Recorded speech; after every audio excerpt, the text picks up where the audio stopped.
स्वागत है आप सबका रैपिड जियो के एक नए वीडियो में। और आज की इस वीडियो में हम बात करेंगे कृषि में उदारीकरण की। जैसे जैसे पूरे विश्व में वैश्वीकरण बढ़ता गया, वैश्वीकरण का प्रभाव भारत के ऊपर भी पड़ा, जिसके कारण भारतीय कृषि उदारीकरण की ओर अग्रसर हुई। भारत सरकार ने उदारीकरण की नीति अपनाते हुए भारतीय कृषि को आगे बढ़ाने के लिए कृषि क्षेत्र में कई बदलाव किए। तो आइए जानते हैं कि उदारीकरण के कारण भारतीय कृषि पर क्या प्रभाव पड़े।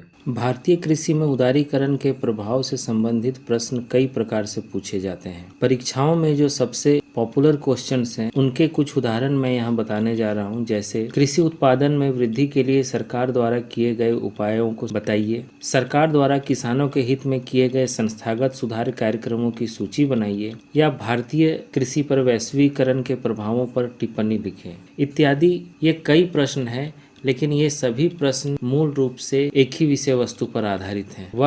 वह है भारतीय कृषि पर उदारीकरण के कारण क्या प्रभाव हुए। सामान्य रूप से उदारीकरण का मतलब होता है प्रचलित नियमों में ढील देना या किसी कार्य के लिए विशेष सुविधाएं उपलब्ध कराना। आजादी के बाद भारत के सामने सबसे बड़ी समस्या थी खाद्यान्नों के उत्पादन के क्षेत्र में आत्मनिर्भर बनना। भारतीय किसानों को खाद्यान्नों के उत्पादन के प्रति जागृत करने तथा उन्हें कृषि की तरफ आकर्षित करने के लिए सरकार ने कई कदम उठाए, जिनमें कुछ मुख्य कार्यों को मैं यहाँ आपके सामने निम्नलिखित बिंदुओं के रूप में रखना चाहता हूँ। पहला था भू हदबंदी के माध्यम से बड़े जमींदारों से भूमि लेकर भूमिहीन किसानों के बीच बांटी गई। इस कार्य के लिए भारत सरकार ने आचार्य विनोबा भावे की मदद ली और भारत सरकार के अनुरोध पर आचार्य विनोबा भावे ने पूरे देश में घूम घूम कर भूदान ग्राम दान आंदोलन चलाया। इसे रक्तहीन क्रांति भी कहा जाता है। दूसरा महत्वपूर्ण कदम था किसानों की बुखरी भूमि को एक स्थान पर लाने के उद्देश्य से भूमि की चकबंदी की गई। तीसरा था सिंचाई की सुविधा उपलब्ध कराने के लिए नहरों एवं तालाबों की व्यवस्था की गई। अगला कदम था सरकार किसानों को कम मूल्य पर उर्वरक, उन्नत बीज, विद्युत, जल आदि की सुविधाएं प्रदान करती है। किसानों को कम ब्याज दर पर ऋण की सुविधा उपलब्ध कराने के लिए ग्रामीण बैंकों, सहकारी समितियों तथा अन्य बैंकों की स्थापना की गई तथा समय समय पर सरकार बैंकों को किसानों को ऋण उपलब्ध कराने से संबंधित निर्देश भी जारी करती रहती है।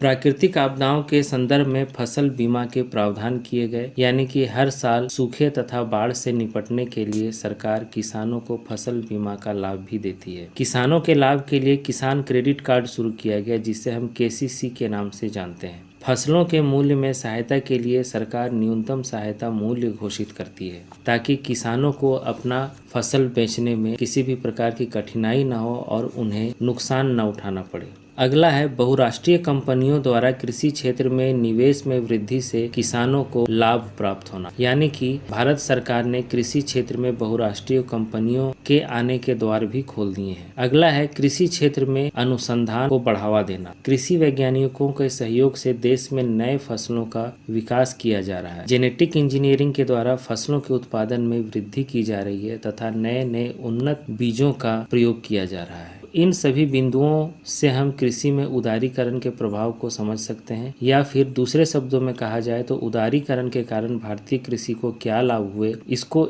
उपरोक्त बिंदुओं से समझा जा सकता है। छोटी सी जानकारी थी। अगर ये वीडियो आपको पसंद आए तो अपने दोस्तों के साथ भी शेयर करें, और अभी तक यदि आपने इस चैनल को सब्सक्राइब नहीं किया है तो ज़रूर कर लें, ताकि करियर और एजुकेशन से जुड़ी ऐसी ही वीडियोज़ आप तक लगातार पहुँचती रहे।